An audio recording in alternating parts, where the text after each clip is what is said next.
देखिए, prime minister उनके बयान की तारीफ नहीं करेंगे तो मेरे बयान की तारीफ थोड़ा ही करेंगे।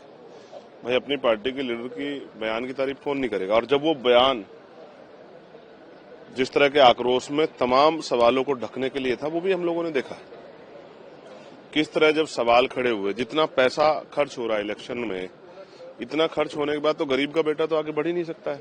और हमने बहुत सारे रिफॉर्म की बात की। कल मुझे पहली बार तकलीफ है कि जब मैंने बाबा साहब अम्बेडकर का नाम लिया तो मुझे पार्लियामेंट में बोलने से रोक दिया।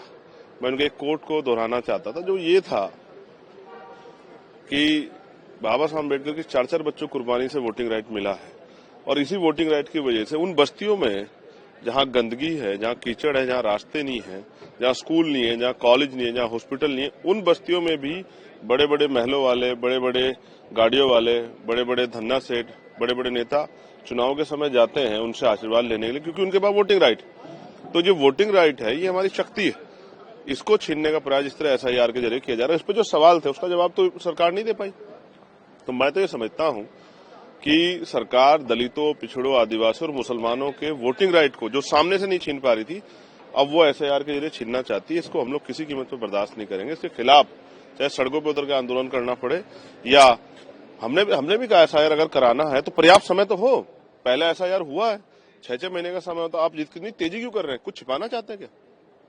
जिस तरह से लगातार फर्जी वोट बढ़े हैं और कमजोर वर्गों के वोट काटे गए, ये चिंता सब का मन में चिंता है कमजोर वर्गों के कि उनका वोटिंग राइट बचेगा नहीं बचेगा। और मैं तो बहुत जिम्मेदारी से कह रहा हूं कि चेम्स फोर्ट सुधार समिति के बाद 1935 तक जितनी डिबेट्स हुई हैं, चाहे वो गोलमेज कॉन्फ्रेंस की हो, डॉक्टर बाबा साहब अम्बेडकर अकेले व्यक्ति थे।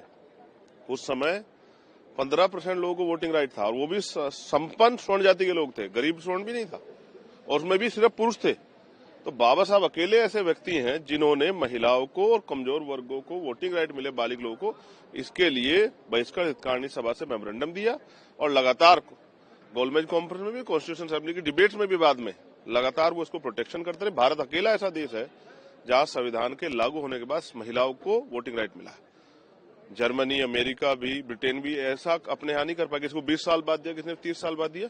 भारत अकेला ऐसा देश है। इसलिए महिलाओं के वोट का प्रोटेक्शन हो, गरीबों, दलितों, पिछड़ों, मुसलमानों, आदिवासियों के वोट का प्रोटेक्शन हो, और संविधान को पसंद करने वाले हर व्यक्ति की वोट का जो है प्रोटेक्शन हो। इसलिए हम लोग जो है पार्लियामेंट में सरकार से सवाल कर रहे हैं। अमित शाह ये कह रहे थे कि भाई अपोजिशन इसलिए परेशान हो रहा है क्योंकि इमिग्रेंट्स वोटर्स जो उनको वोट देते थे उनका वोट कट जाएगा। नहीं तो वो इमिग्रेंट 12 साल से तो आप ही सत्ता में है, वो आ कैसे गए यहाँ?